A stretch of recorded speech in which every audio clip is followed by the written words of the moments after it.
Don't leave me here, Red. I'm not leaving you.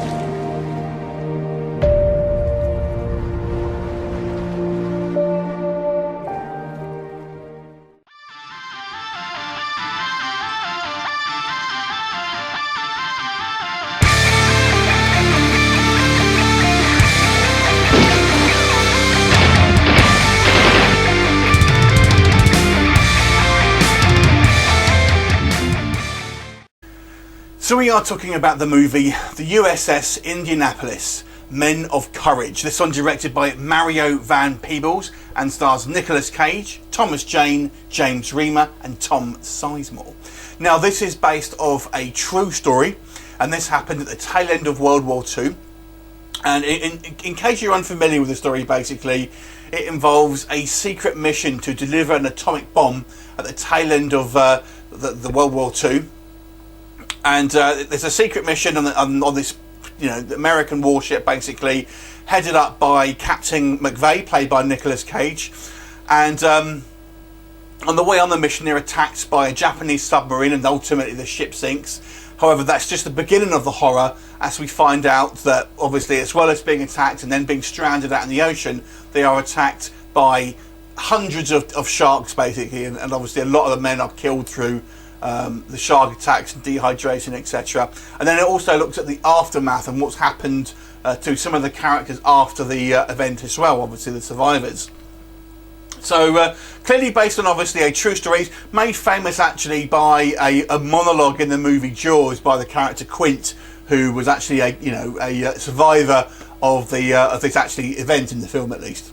So first thing I'm going to say, I'm going to be talking about the review of this film. I'm not commenting on the actual event, which is obviously very tragic, but my thoughts are going to be based on this film, not that of the actual events. Why do I say that? Because I feel this film has some quite bad failings, sadly. Now, first of all, I want to talk a little bit about the budget of this film. The budget of this film was reportedly around $40 million, which is a kind of a medium-size budget, basically. But to put that in perspective, Deadpool, for example, was a $58 million budget. This one is obviously a war film with basically a third less of the budget. So the reason I mention that, because I feel that comes into play quite a lot with this movie. So let's talk about the positives and negatives of this film. We'll start off with the positives. First of all, I feel that the camera work here is quite good. There's some quite well shot scenes, basically. There's a few very artistic shots. There's a particular scene that I really like where Nicolas Cage's character kind of gets blown off the ship and then lands in the water and pretty much lands right on top of a shark. I thought it was a great shot. There's a few other scenes as well I thought were very good. And this film does pack a bit of an emotional punch as well.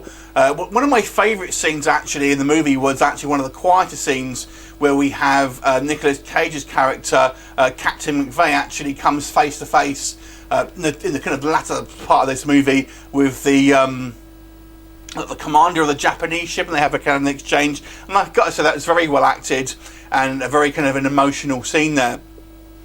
And this film tries to cram a lot in, which is also going to be a bit of a negative, which I'll come back to.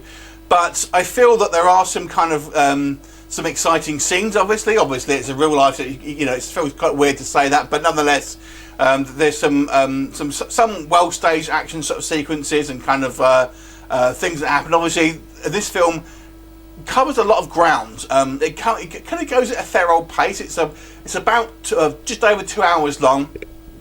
And we basically have the kind of the introductions, then we have the kind of the World War II bits, and then we have the actual, surviving in the sea, and then we have the kind of the aftermath, so to speak, in the court case, basically. So this film is really kind of, I guess, split up into kind of 4 portions. So what do I think of the negatives of this film? And I've got to say, like I said, that there are a few negatives. The absolute biggest one here is this film, I feel, overreaches in what it's trying to do in a number of ways. First of all, I feel this would have been maybe better as a mini-series rather than a film, because I feel that some bits are just kind of rushing too much. They're trying to just fit too much in. As well as all of those things that I've just mentioned, you've also got subplots involving a love triangle, which is taken straight out of Pearl Harbor. These two guys in love with the same girl, and I was like, come on. It's obviously there to kind of meant to have this kind of emotional punch, but I don't know. To me, that didn't work. I didn't feel like I really knew the characters in the film. I'm not talking about real life. So the way the film portrays them, they're kind of just introduced, and I don't really feel like I got to know them. So you're not kind of like buying them as characters, so to speak, and you don't really care about this kind of this love triangle. They also have another subplot involving some racial tensions between these two particular kind of sailors and kind of their story. Add to that, you've got things like the kind of the military higher ups trying to kind of like get one over on the kind of the other people and things like that. So there's so many plot threads in this film. I don't feel it does it justice.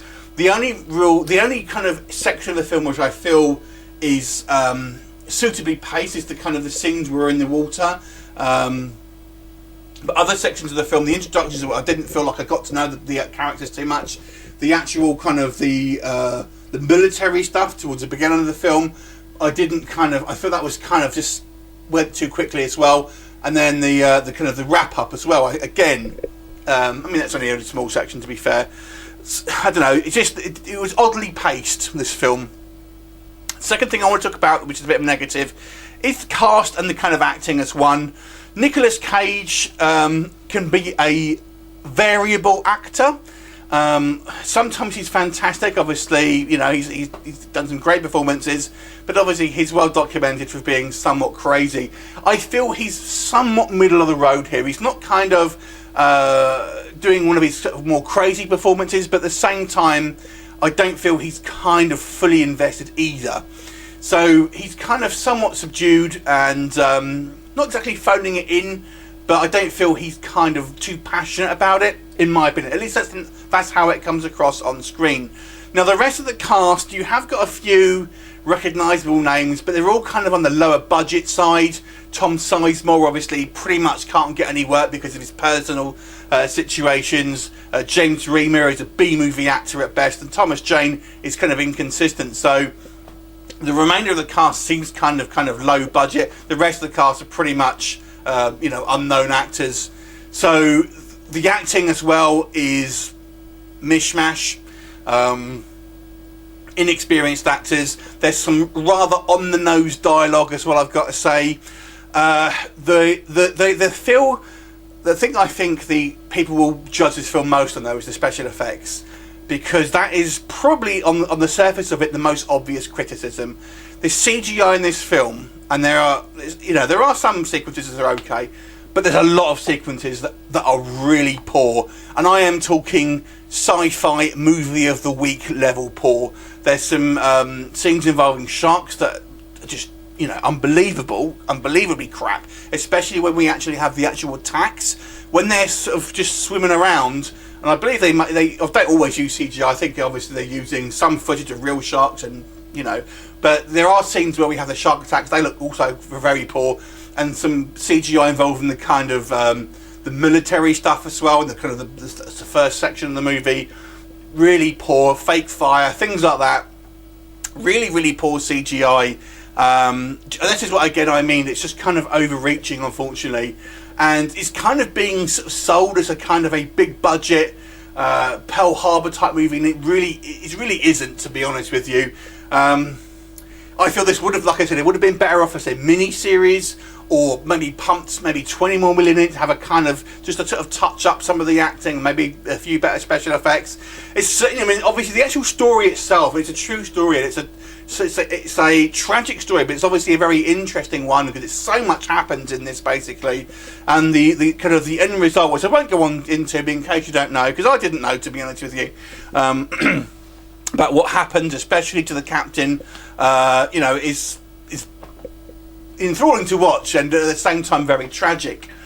So it's certainly an interesting story, so I won't diss the story as such, but I feel there's certainly areas in this film where it really fell down quite bad for, and I feel a lot of that is down to the fact that I just don't think a $40 million film with this kind of scope and all these kind of plot threads really kind of delivered on the kind of the promise of what I think people will expect from this. It's pretty much a kind of a lower budget, straight to kind of DVD World War II film, but basically with sharks. So, you know, unfortunately for me, I found this film, although it had some good parts in it, there were certainly some areas where I felt it fell down on quite badly. I'll give this movie a 5.5 out of 10. Have you seen it? What did you think of it? Leave me a comment, and I'll look forward to seeing you next time. Bye for now.